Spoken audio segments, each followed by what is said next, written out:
Angkatan 28 tahun 2015 di Gedung Nusantara 5 MPR RI, dimulai dengan mengajak para hadirin mengucap basmalah. Acara pertama, pembukaan oleh protokol. Acara kedua, menyanyikan lagu Indonesia Raya. Hadirin dimohon berdiri.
Karena terus terang untuk membawa rombongan sebesar ini langsung masuk dan diterima secara resmi seperti ini itu tidak gampang.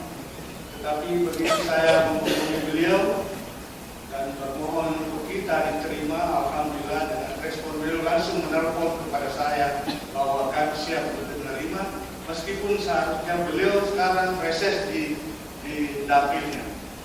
Saya kira berikan terus lagi. Beliau sebenarnya sekarang berada di daerah untuk melakukan reses, tapi beliau datang ke sini untuk menunggu kita dan menerima di ruangan ini. Itu saya sampaikan kepada Bapak fraksi Golkar MPR RI bahwa rombongan kami meninggalkan Kota Sengkang pada tanggal 1 Maret via Makassar lewat laut, naik kapal laut ke Surabaya.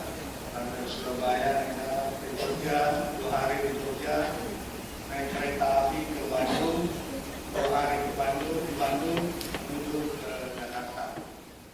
Kalian bisa bisa memahami apa dan bagaimana MPR, apa dan bagaimana DPR.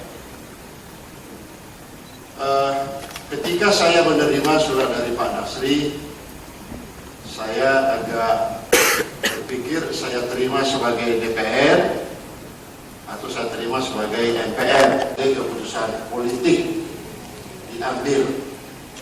Dulu ketika awal-awal reformasi, di ruangan inilah digodok perubahan Undang-Undang Dasar. Perubahan pertama, kedua, ketiga, dan keempat. Di sini dilakukan dan disahkan di ruangan bulan di sebelah.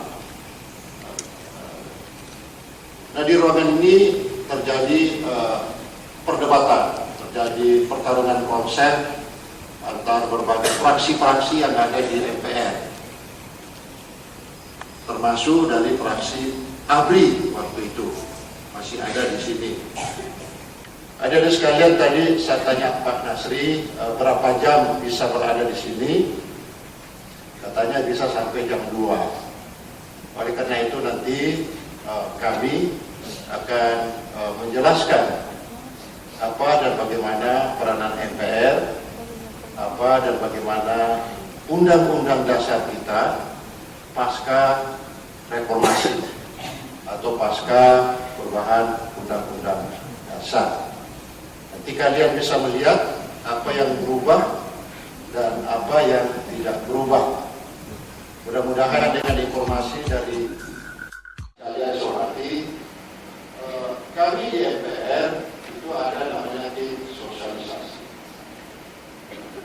ada 45 orang tim sosialisasi, lalu ada juga tim kajian juga 45 orang dari anggota MPR yang ada. Jadi 45 itu mewakili fraksi-fraksi yang ada di MPR. Ada 10 fraksi dan disusun secara proporsional. Hadirin sekalian yang saya hormati, dari 4 pilar itu karena waktunya sangat singkat, ya, saya tidak menjelaskan panjang lebar soal Pancasila. Saya tidak menjelaskan lagi NKRI.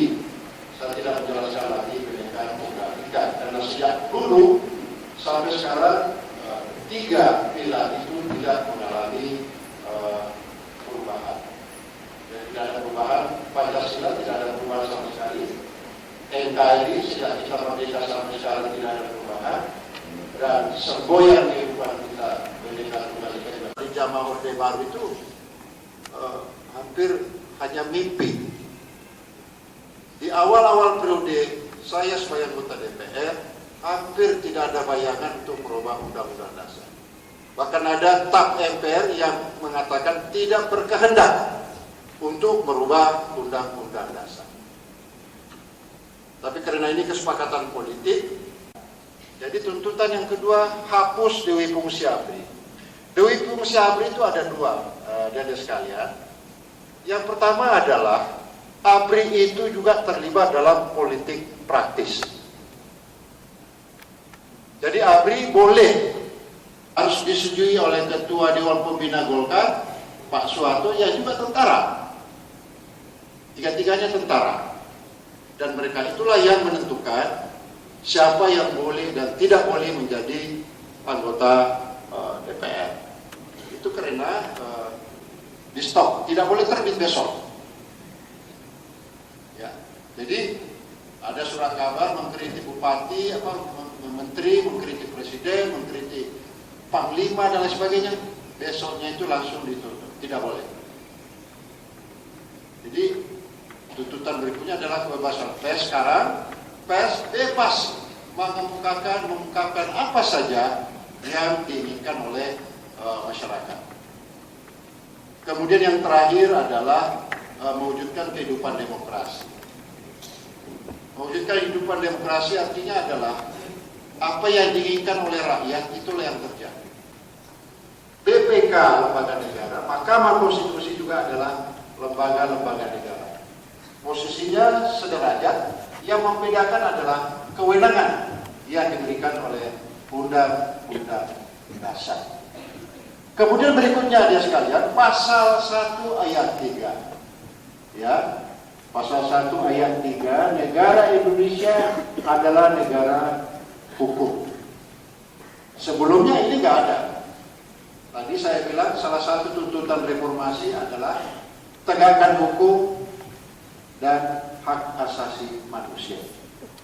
Itulah salah satu kenapa dalam Undang-Undang Dasar pasal 1 ayat 3 itu ada penegasan bahwa negara Indonesia adalah negara hukum. Istilah ini tadinya itu hanya berupa penjelasan. Tidak boleh ngarang-ngarang, tidak boleh suka-suka, apa maunya sendiri itu yang dijalankan, tidak boleh.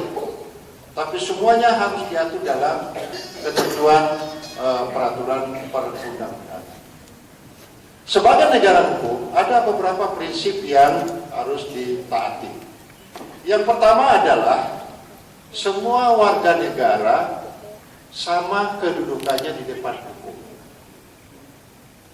Tidak ada bedanya antara nelayan di Danau Tempe dengan bupati, dengan anggota DPR, dengan menteri, sama semua di depan hukum.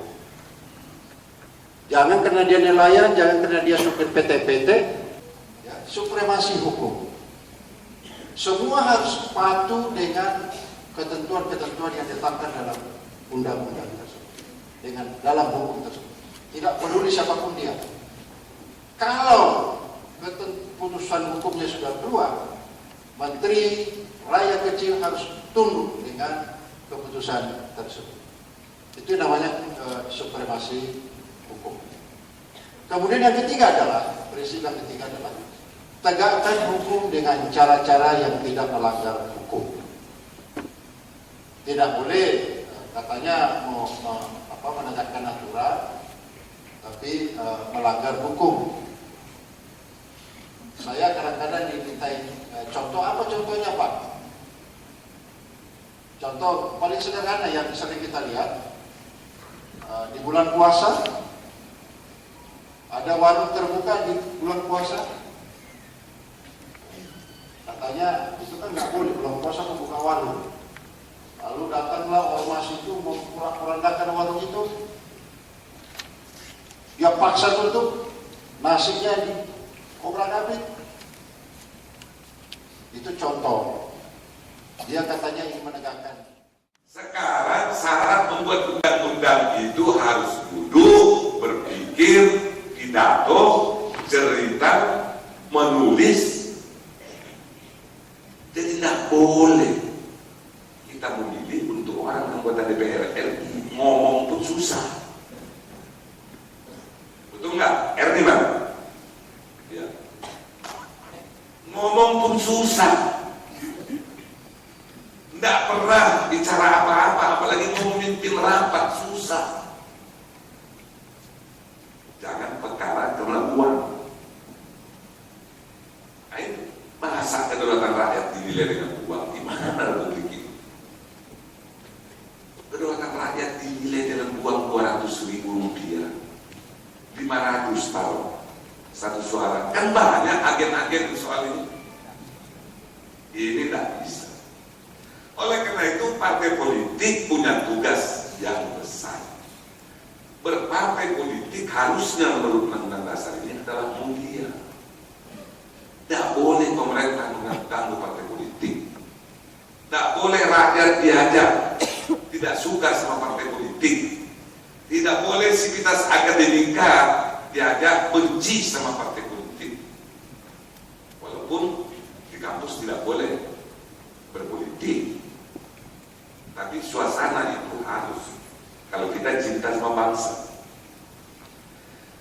Oleh karena itu ditanya, jangan ditanya oleh kita yang hadir di sini. Saya anggota MPR dan DPR di tahun ke-25, masih duluan dari Pak Samsul.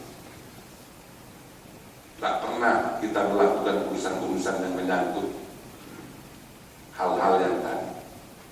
Ini komitmen partai yang mencalonkan kita. Gitu ya, maksudnya ini intinya di situ. Jadi dalam pemilu nanti berkait lagi dengan pilkada. Dalam pemilu nanti harus kita sadarkan masyarakat untuk menentukan pilihan yang benar. Sudah cocok orangnya, mau berpikir, mau bekerja ikhlas, ya kan? Jangan lagi digelar. Tadi yang dikatakan duduk diam. Tadi beberapa tadi ada yang mahasiswa mengenai duduk diam duit. Hanya perkara pekerjaan di sini.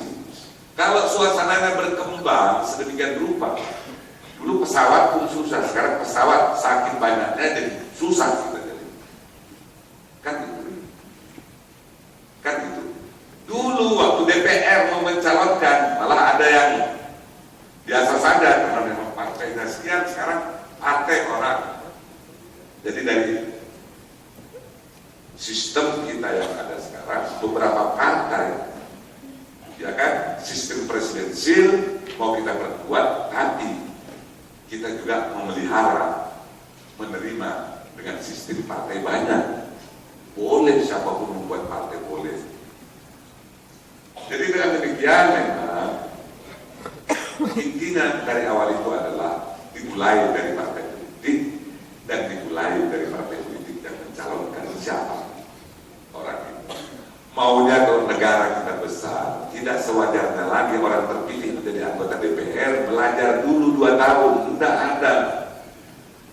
Sepertinya kita tidak punya orang belajar dulu 2 tahun. Padahal periode cuma 5 tahun. Belajar 2 tahun, 3 tahun lagi, apalagi yang mau dikerjakan. Itu. Jadi sudah cocok bisa melaksanakan tugas itu, harusnya masyarakat. Bismillah, saya pilih Pak Samsul. Kan pilih orang juga. Di samping boleh pilih partainya, pilih orangnya juga. Jebret, pilih. Mudah-mudahan yang di Pak Samsul, tapi mungkin daerah pemilihannya lain, dapat pahala. Dapat pahala, tidak jadi main-main. Jadi kalau pemilu ini tetap kita mainkan persoalan ini terus. Gitu ya, itu soal.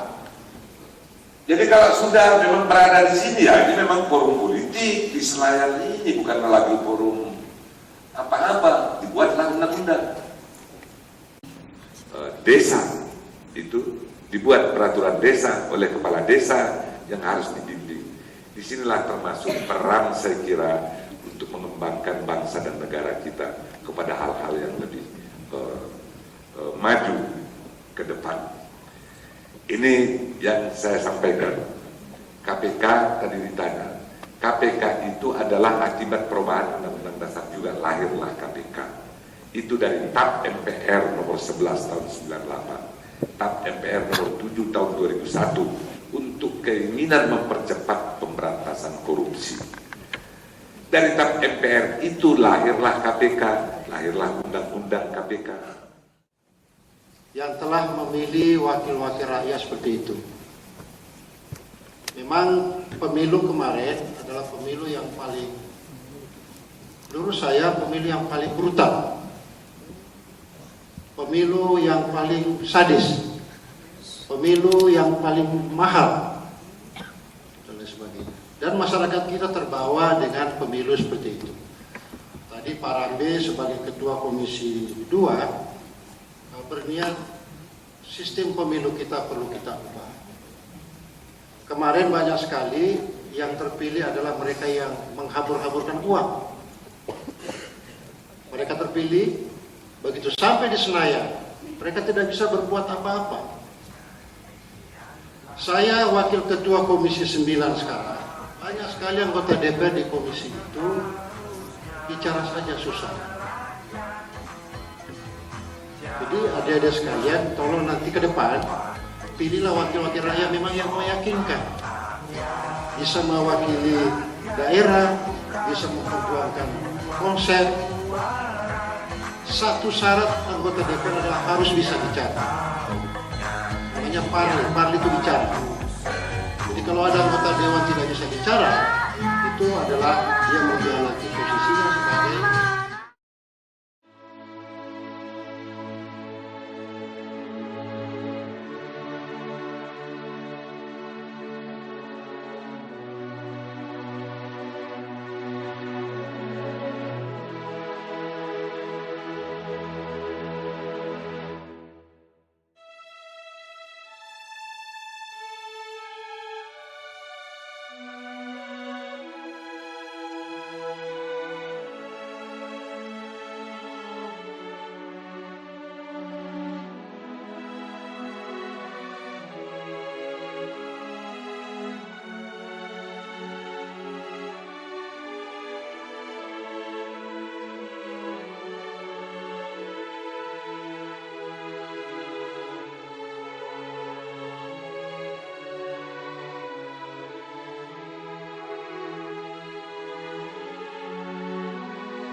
Alhamdulillahi Rabbil Alamin.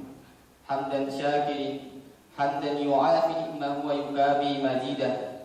Kama Rabbana kalhamdu kama yanbaghi li jalalkal karim wa azimi sultanik. Dalam acara penerimaan rombongan KKLP setiap Wang 15 Nusantara angkatan 28, berkatilah semua langkah kami dan jadikanlah itu semua nilai ibadah. Jauhkan kami dari perselisihan dan perpecahan. Limpahkanlah karuniamu, baik yang datang dari langit maupun dari bumi.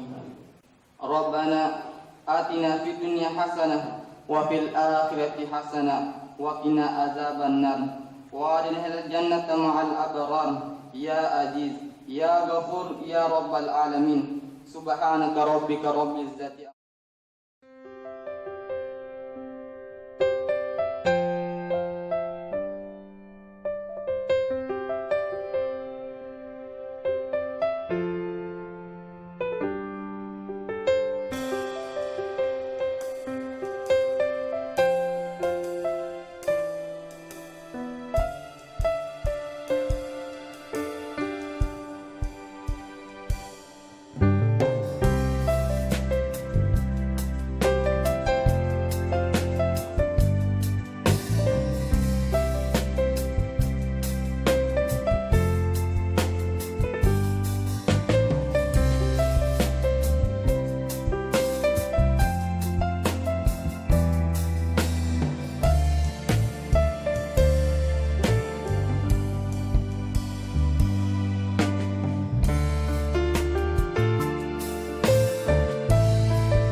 Thank you.